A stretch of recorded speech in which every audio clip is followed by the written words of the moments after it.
Today I'll be reviewing the Reveal the Shield Battle in Space Rodimus, or Hot Rod, or whatever his name is now.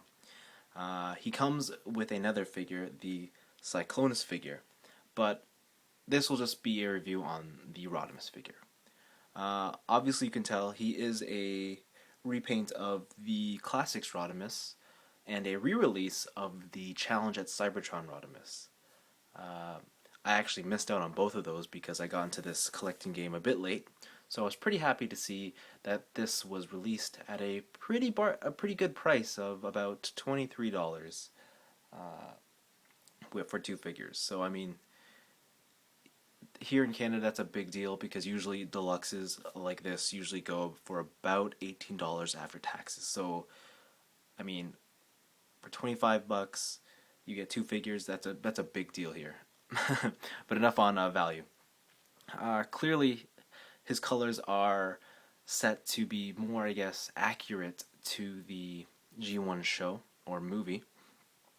And clearly you could tell, I mean, first of all, if the first thing you notice is he's just this bright red with this bright yellow spoiler and front section.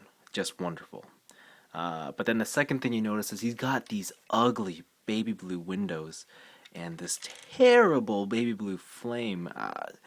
You know what? I've seen this flame and I thought it was pretty ugly to begin with when it was that clear dark blue, but in this color it's even worse. So usually for display purposes I just take it out and just throw it away, and then you can at least see he's got the nice huge exhaust and the nice rear end. Aesthetically, I mean, this alt mode looks beautiful in my opinion. I've always been a Rodimus fan. I've always wanted one, like I said, and now I have one, and I'm just really excited to have this thing. Again, he's part of the Reveal the Shield line, so he's got this shield there. But being how I'm in Canada and it is winter right now, and this is my basement, it's pretty cold down here, and it's going to take a while for this thing to warm up. So rather than bore you with that, because I mean everybody knows what these look like. He's an Autobot anyway. We'll skip that. But yeah, I mean, this to me a wonderful figure. I'm in love with it, and I know the reason most people buy the Battle in Space to get the Cyclonus. But to tell you the truth, I bought it for Rodimus, and that's probably a weird thing to say, but that's my opinion. The last thing I want to say is this baby blue paint. I know it's really ugly, and I did take it apart to try and see if it was just red plastic, like to see if they actually took out the clear and they just painted over it.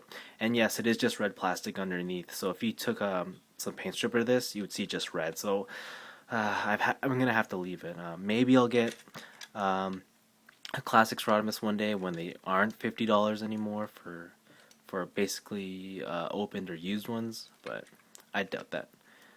The other thing is his tires here. I kind of wish they were black and not gray, but it doesn't really hurt the mold too much. I mean, it doesn't really.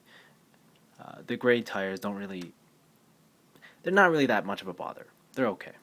So quickly I'll just transform them, and the transformation for this figure is actually really simple. Well, not maybe the simplest one, but it's not complex in any way. By now, I mean, this figure has been out a lot of times, so I'm not going to bother with explaining too much of it. Most people have probably seen how to do this one. What am I doing wrong here? Oh. Just gotta put that down. Kick out the feet.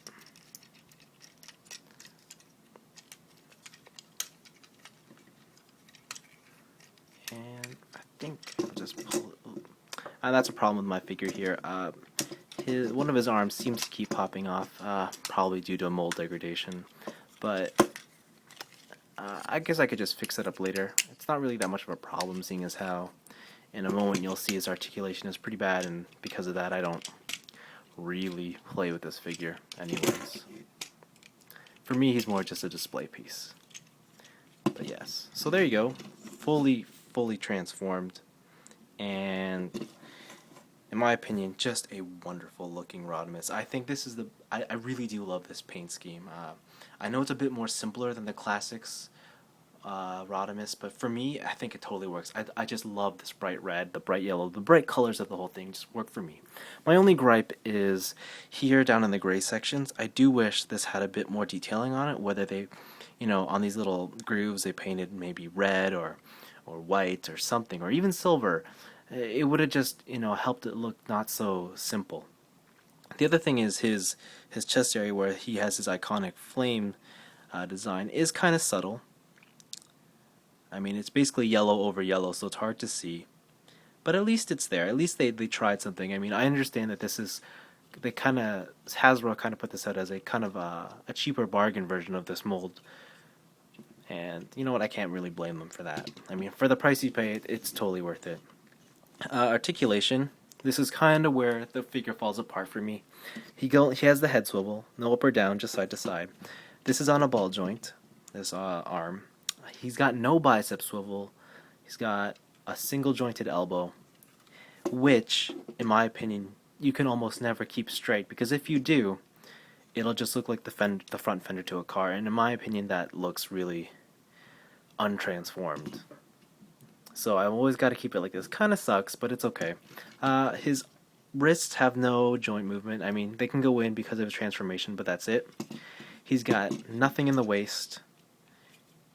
His hip is interesting. It's not on a ball joint. It's actually on there's a dual joint for transformation, and then it can just swivel up and down. And technically, it should be able to go 360, but because of his backpack design, he can't. He can't really go back, and he can't go too far forward either. So he's kind of stuck there.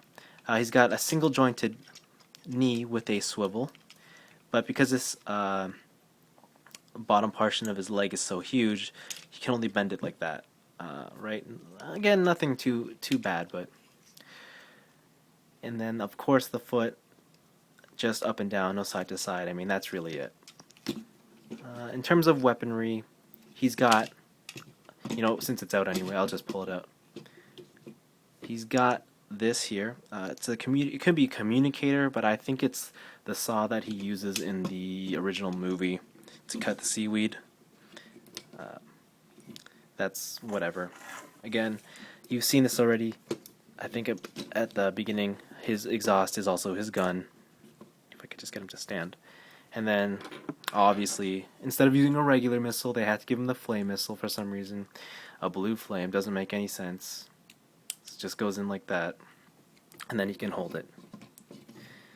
So, I mean, apart from that blue flame missile, I think everything else is pretty okay. If you want to see for a size comparison, here he is with Dirge. And you can tell, if you have a Secret mold, Secrets are kind of short, and so is Rodimus. Or actually Hot Rod, because, Hot Rod is shorter. But yeah, I mean, honestly, I really do like this figure. I think it's just the red. The really bright colors do it for me. It is very, very simple and doesn't really have that many paint apps, but for me, it does what it's supposed to do, and that's basically have a G1 accurate Rodimus to put on yourself for display. My only other wish is that maybe Fans Project puts out a protector armor in this color scheme, so that maybe I'll throw down the $90 for that set. But otherwise, I mean, this for me, it's kind of, I don't know. I mean, as a kid, I always wanted a Rodimus. This kind of like getting my dreams to come true, and I'm really happy with it. A definite must buy. Obviously you're also going to get the Cyclonus with this set, so definitely pick this one up. Very good price, very good value. And hey, if you don't like the Rodimus, you got an awesome Cyclonus, which I'll be reviewing probably right after this one. So thanks for watching, and stick around for the next review.